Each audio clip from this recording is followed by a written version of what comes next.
Stell dir vor, die Müllabfuhr streikt. Der Staat ist natürlich komplett überfordert und beschließt, dass jeder Haushalt seinen eigenen Müll bei sich selbst lagern muss. Wie lange dauert es, bis es unendlich stinkt? Ich glaube, nicht lange.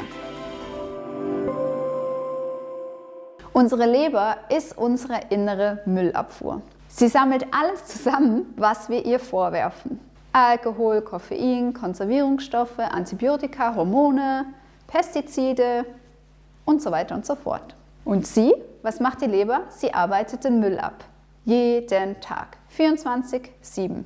Und wir gehen davon aus, dass es ganz normal ist, bis sie es nicht mehr tut.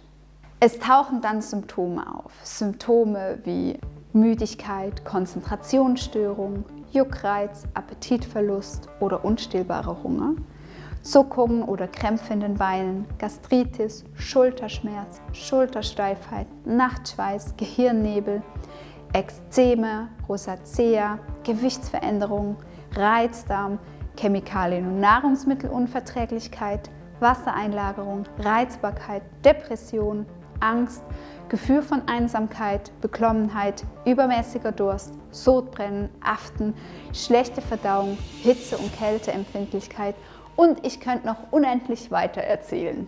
Ihr seht, die Symptome sind unglaublich verschieden. Das Problem ist ein bisschen, dass wir Menschen uns sehr schnell an irgendwelche Symptome gewöhnen. Bei mir war es so, ja, ich hatte ab und zu Gleichgewichtsstörungen. Ich habe mich doch schnell müde gefühlt. Irgendwann habe ich nicht mehr alles vertragen. Irgendwann hatte ich Schlafstörungen und so weiter. Und klar, ich bin dann immer wieder zu Ärzten gegangen, aber es war so, ja, es ist halt nichts, ist halt nichts. Und ich habe mich an dieses Niveau gewöhnt, an dieses Niveau dieser Vermüllung. Und das Blöde war, wenn ich ja beim Arzt war alles in Ordnung, denn die Leberwerte waren okay. Aber das heißt leider nichts, weil eine träge Leber nicht auf diesen Laborwerten zu sehen ist. Und deswegen wäre es eigentlich so wichtig, dass beim Arzt richtig zugehört wird. Ich habe ein fantastisches Interview gemacht mit Dr. Professor Helmut Milz und es ist so fantastisch, weil er ein unglaublich geniales Buch geschrieben hat. Und es heißt übrigens Der eigensinnige Mensch. Und er zeigt darin auch, wie kurz der Patient kommt, also dass er zum Beispiel im Durchschnitt nach 30 Sekunden unterbrochen wird. Und ich denke, wenn mir damals vielleicht besser zugehört worden wäre, dass man hätte darauf schließen können, dass irgendwas mit der Leber nicht stimmt. Aber es werden sehr gerne immer Laborwerte angeschaut. Und deswegen mache ich dieses Video, um zu zeigen, dass es verschiedene Symptome hat. Wenn du, ganz wichtiger Nebensatz, wenn du Symptome hast, wenn du erkrankt bist, wenn da irgendwas klingelt, dann geh zu deinem Hausarzt und deinem Naturheilpraktiker deines Vertrauens und erzähl ihm davon, damit ihr zusammen einen Plan erstellen könnt. Denn Symptome sind unsere Lebensretter. Sie sind nicht einfach mühsam und lästig. Nein, der Körper möchte uns etwas mitteilen. Deswegen müssen wir sie ernst nehmen und nicht einfach als psychosomatisch abtun. Durch das Buch von Anthony William, Heile deine Leber, habe ich gelernt, wie ich mit diesen Symptomen umgehen kann. Ich habe gelernt, an die Wurzel zu gehen. Denn meine Wohnung hier, die war voller Müll. Und die Müllabfuhr, die hat schon lange gestreikt. Und ich, keine Ahnung, ich habe es nicht gemerkt. Dabei hat sie einfach nur Hilfe gebraucht. Und das Wunderbare ist, wir können ihr helfen. Ich habe mich auch oft gefragt, was hat denn eigentlich meine Leber so belastet? In meiner Geschichte ist es so, dass ich mit 1,5 Jahren, meine Eltern waren mit uns in Indien in einer Mission.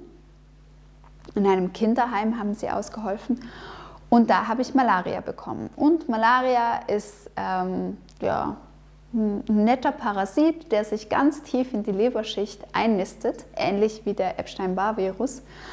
Und daher war meine Leber einfach schon mal sehr träge.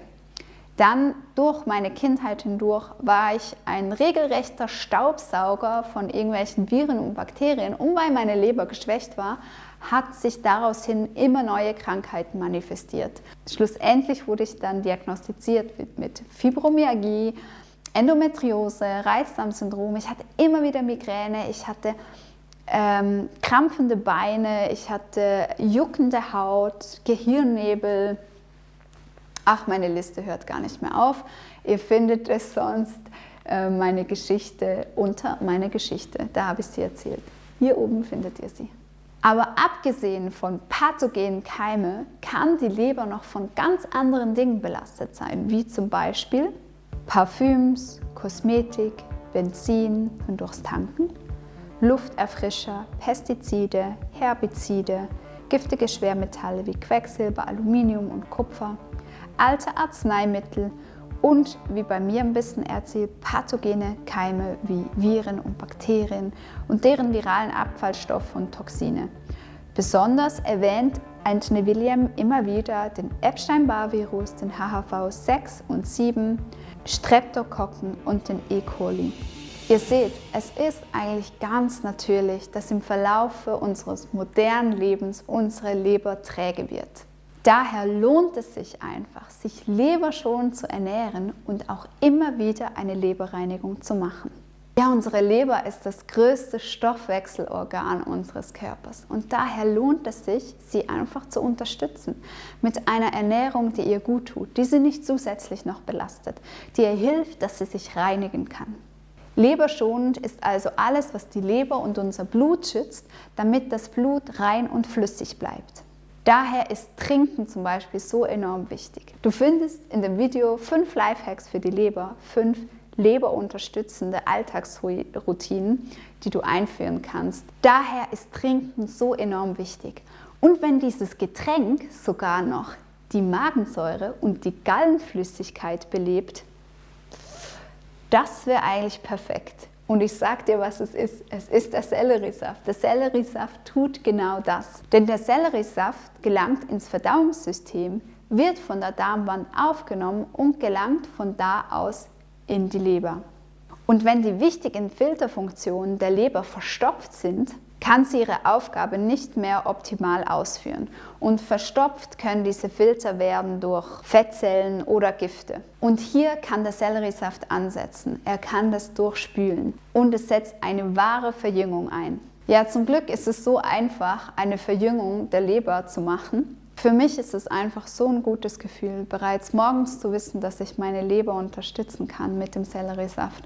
Dass egal was passiert ist mit dieser Malaria-Erkrankung, mit dem Epstein-Barr-Virus, mit dem Streptokokken, mit all den Giften, die wir einfach in unserem modernen Leben ausgesetzt sind, egal, ich kann etwas tun und ich kann sie unterstützen. Und das mit meiner Morgenroutine.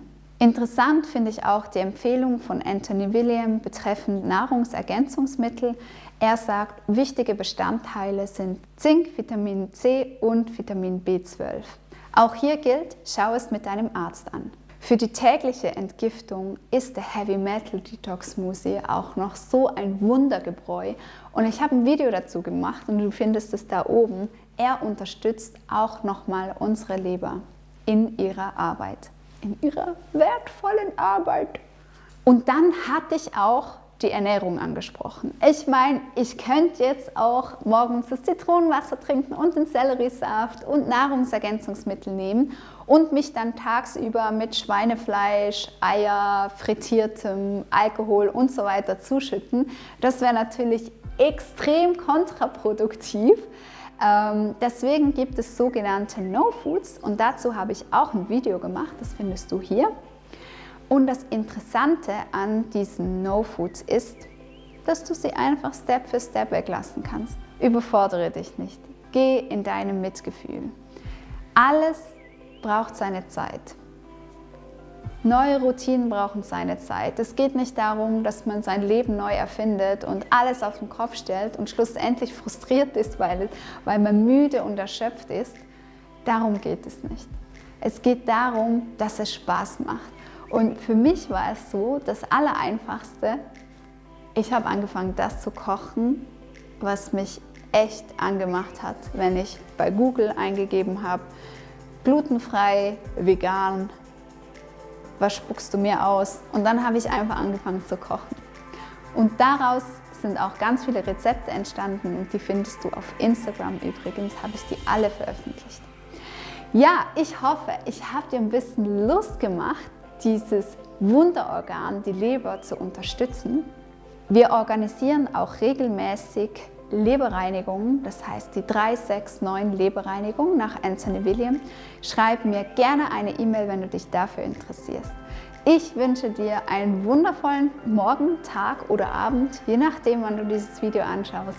Und ich freue mich enorm über deine Kommentare und deinen Thumbs up.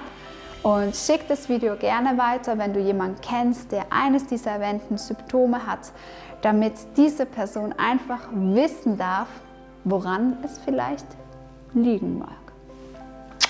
Ciao.